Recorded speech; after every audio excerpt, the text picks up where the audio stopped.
جی سر. زینب، جیسے آپ نے بتایا کہ آج کا یہ پروگرام ہمارا یوم تکبیر کے حوالے سے ہے. قوموں کی تاریخ میں کچھ موقع ایسے آتے ہیں کہ جس میں پوری قوم خوشی کے آنسو ہوتی ہے. جی جی. ہمارے لیے بھی یوم تکبیر ویسا ہی دن ہے. نہیں، پاکستان کی تاریخ میں ایسے موقع کم آئے ہیں، لیکن آئے ہیں. جب پاکستان بنا 1947 میں، جب رات کو ریڈیو پاکستان کا اعلان کیا گیا، پہلی دفعہ جب دنیا نے یہ سنا کہ یہ ریڈیو پاکستان ہے، اس وقت وہ تمام مسلمان جو ہجرت کر رہے تھے پاکستان آنے کے لیے، جنہوں نے اپنے خاندان، اپنے گھر، اپنے بار، اپنی آبروئیں لٹائی تھیں اس ملک میں پہنچنے کے لیے، اور لاکھوں تو گھروں سے نکلے تھے، پاکستان نہیں پہنچ پائے، راستے میں کاٹ دیے گئے. جب ان کے بچے کچے اپنی سب کچھ قربان کرنے کے بعد جب پاکستان پہنچنے کی آرزو میں راستے میں تھے، کچھ پہنچ گئے تھے، کچھ کیمپس میں تھے، جب یہ آواز ان کے کانوں میں پڑی رات 12 بجے کہ یہ ریڈیو پاکستان ہے، اس وقت پتھر دل سے پتھر دل شخص بھی آنسو نہیں روک سکا. اس طرح 1965 میں جب وہ صبح 9:30 بجے ایک اعلان کیا گیا کہ دشمن نے ہم پر حملہ کر دیا ہے رات کی تاریکی میں، اور پوری لا الہ الا اللہ کے ماننے والی اس قوم کو چیلنج کیا گیا ہے، تو اس وقت بھی پوری قوم جوش اور ایموشنز اور غصے میں اور جلال میں سڑکوں پہ نکل آئی تھی. ہماری یونٹی کا اتنا شاندار مظاہرہ جو 1947 میں ہم نے کیا تھا پاکستان بناتے وقت، 65 میں اس کی ریپلیکا. 71 میں پوری قوم روئی تھی، ہم دکھ اور تکلیف میں روئے تھے، ہمارا اپنا بازو کٹا تھا، قوم نا امیدی اور مایوسی میں چلی گئی تھی. بہت کم موقع بیچ میں ایسے آئے جو اتنے تکلیف دہ ہو سکتے ہوں. ہماری اسلامی تاریخ میں سقوط بغداد تھا، بغداد کا جب فال ہوا تھا تو پوری امت روئی تھی. چنگیز خان، ہلاکو خان کے ہاتھوں جب بغداد تباہ ہوا تھا، پوری امت مسلمہ پر موت طاری ہو گئی بے قدرے. جب صلیبیوں کے ہاتھوں بیت المقدس جب مسلمانوں کے ہاتھ سے نکل گیا تھا، اس وقت پوری امت مسلمہ روئی تھی. جب خلافت عثمانیہ کا زوال ہوا، جب خلافت تباہ ہوئی، 800 سال کا خلافت عثمانیہ اور 1400 سال کا مسلمان انسٹیٹیوشن پہلی جنگ عظیم کے بعد، اس وقت امت مسلمہ روئی تھی، اور پھر 71 میں روئی تھی. یہ صرف ہمارا دکھ نہیں تھا، انڈونیشیا سے لے کر ویسٹ افریقہ تک جہاں جہاں مسلمان بکھرے ہوئے تھے. اس سے پہلے 67 میں بھی امت روئی تھی کہ جب بیت المقدس ہمارے ہاتھ سے نکل گیا تھا 6 ڈیز وار میں. اسرائیل نے جب بیت المقدس شریف پہ قبضہ کر لیا، 900 سال ہمارے ہاتھوں میں رہا، پھر اسرائیل لے گیا ہم سے. پاکستانی قوم کے لیول پر 92 میں ہم بڑے خوش ہوئے تھے جب ورلڈ کپ جیتا تھا ہم نے. وی آل ریمبر دیٹ ٹائم. وہ 11 لڑکے جو میدان میں اترے ہوئے تھے، 16 کروڑ لوگوں کے دل ان کے ساتھ دھڑک رہے تھے. اینڈ یو کانٹ امیجن کہ جو ہیڈ لائن اخبار میں لگی تھی، we rule the world, and we rule the world. ایک سینس آف آنرشپ، ایک سینس آف ڈگنیٹی، ایک sense of achievement, we did it. اور 92 کے بعد امت مسلمہ کو جو خوشی نصیب ہوئی ہے، دیکھیے میں پاکستان کا لفظ یہاں نہیں استعمال کر رہا ہوں، امت مسلمہ کو جو خوشی نصیب ہوئی ہے. ہم پوری مسلم امت پچھلے 150-200 سال سے مار کھاتی آ رہی تھی. خلافت اسلامیہ، خلافت عثمانیہ تباہ ہوئی، مغل امپائر تباہ ہوئی، انگریزوں کی حکومت ہم پہ ہوئی، 1857 میں ہمیں شکست ہوئی. پہلی جنگ عظیم کے بعد مسلمان خلافت کے حصے بکھرے توڑ دیے گئے، کہیں پہ ہمیں عزت نصیب نہیں ہو رہی تھی بحیثیت امت. 98 میں اللہ تعالیٰ نے پاکستان کے ذریعے جو اس امت کو عزت دی، یقین کیجئے after many many decades, many centuries, مسلمان امت کی آنکھوں میں خوشی کے آنسو آئے تھے. I get emotional. But this was not a small event کہ انڈونیشیا میں گھروں میں چراغاں کیا گیا تھا، فلسطین میں لوگ سڑکوں پہ نکل آئے تھے، ویسٹ افریقہ میں مٹھائی بانٹی گئی تھی. It was one of the greatest moments in our history. مسلم دنیا نے ہمارے ایکسپلوژنز کو اون کیا. یہ ہمارے ہیں. ہماری پاکستانی قوم ماشاءاللہ اس کی تو خوشی کا کوئی ٹھکانہ ہی نہیں تھا. اس سے چند روز پہلے انڈیا نے ایکسپلوژنز کیے تھے اپنے, اور ہمارے اس گھٹیا دشمن کی زبان بدل گئی تھی. اس کا لہجہ, اس کی ٹون, اس کا غصہ, وہ جو 1000 سال ہم نے اس پر حکومت کی ہے اس کی ذلت وہ بھول نہیں سکا ہے. چھوٹی چھوٹی سازشوں کے ذریعے وہ جو ہمیں نقصان پہنچاتا ہے تو اس کو کہتا ہے کہ یہ 1000 سالہ غلامی کا بدلہ لے لیا, جیسے اندرا گاندھی نے کہا تھا ایسٹ پاکستان فال ہونے کے بعد. ایک غیر معمولی تاریخ تھی وہ. آج تک وہ تاریخ کسی کتاب میں لکھ کر سامنے قوم کے آگے نہیں لائی گئی. بہت سی باتیں تو ابھی بیان بھی نہیں کی جا سکتی. مگر جب ہمارا نیوکلیر پروگرام, تقریباً nuclear weapons program east Pakistan ٹوٹنے کے بعد شروع ہوا تھا, 1974 میں انڈیا ایکسپلوژن کر چکا تھا. ہمیں اس کا جواب دینا بھی ضروری تھا. پاکستان ٹوٹا تھا, ہمیں نقصان ہوا تھا, پوری قوم ڈیمورلائز اور ڈپریس تھی. تو جانبازی اور سرفروشی کی جو مثال مرتب کی گئی ہے, جو تاریخ لکھی گئی ہے اس نیوکلیر پروگرام کو بنانے کے لیے, ایک ٹاسکنگ کر دی گئی تھی قوم کے سائنٹسٹ کو. ہمارے سائنسدان جو باہر سے آئے اس پروجیکٹ کو سنبھالنے کے لیے, بڑے بڑے مشہور نام ہیں, ڈاکٹر منیر ہیں, ڈاکٹر اشفاق ہیں, ڈاکٹر سمر ہیں, ڈاکٹر قدیر ہیں. یہ تو نام ہے جو ہم جانتے ہیں, ہیروز ہیں ہماری قوم کے اور امت کے. مگر لاکھوں اور سینکڑوں اور ہزاروں لوگ ایسے ہیں جن کے نام آپ نہیں جانتے. حتیٰ کہ اس ملک کے اسمگلرز نے اپنی خدمات آفر کی کہ ہم گناہگار ضرور ہیں لیکن اس مٹی کے لیے کچھ کر سکتے ہیں, تو we are willing to offer. ہم پوری دنیا سے جو سامان چاہیے ہمیں بتائیے, ہم لا کے دیں گے. آنکھ بند کر کے اپنے آپ کو قربان کر دیا, صرف اس لیے کہ آئندہ ہمیں کبھی ہندو انڈیا کے آگے ذلیل نہ ہونا پڑے. صرف اس لیے کہ 71 میں جو ہمارے ملک کے ساتھ, ہماری عزت اور آبرو کے ساتھ, ہماری بہنوں اور بیٹیوں کے ساتھ وہ کر چکے تھے, we promised never again, it will not happen again.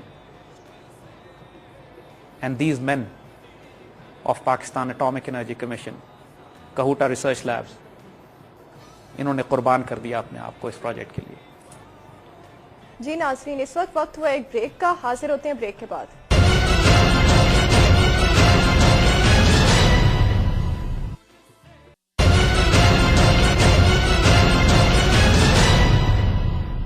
Welcome back from the break. جی سر. قوموں کی تاریخ میں کچھ موقع ایسے آتے ہیں کہ جس میں پوری قوم خوشی کے آنسو ہوتی ہے. جی جی. ہمارے لیے بھی یوم تکبیر ویسا ہی دن ہے.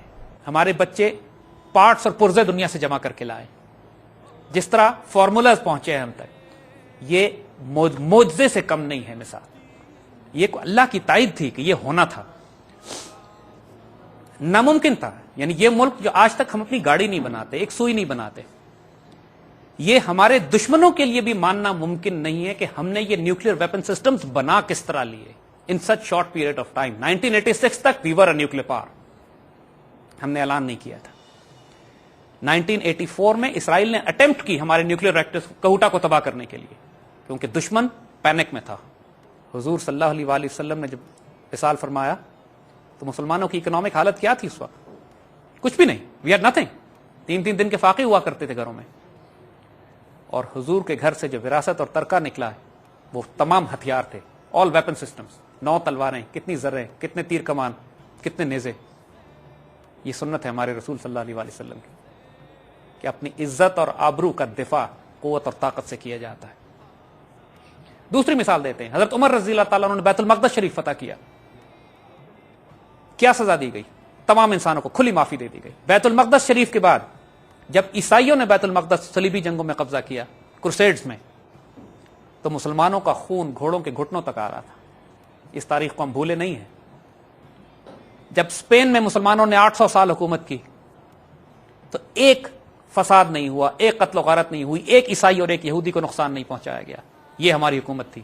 خلافت عثمانیہ میں 800 سال ہم نے حکومت کی دنیا پر, کسی جگہ جینوسائیڈ نہیں ہوا, کسی جگہ قتل و غارت نہیں ہوا, کسی جگہ لوگوں کے نسلیں نہیں اکھاڑی گئیں. مغل امپائر, مسلمانوں نے کتنے 100 سال حکومت کی, 1000 سال تو انڈیا کی حکومت تھی. کہیں پہ مسلمانوں نے قتل و غارت نہیں کیا, کہیں مسلمانوں نے فساد نہیں کیا, کہیں مقامی آبادی کو نقصان نہیں پہنچایا. 3 بڑی بڑی تہذیبیں, اسپین, عثمانی,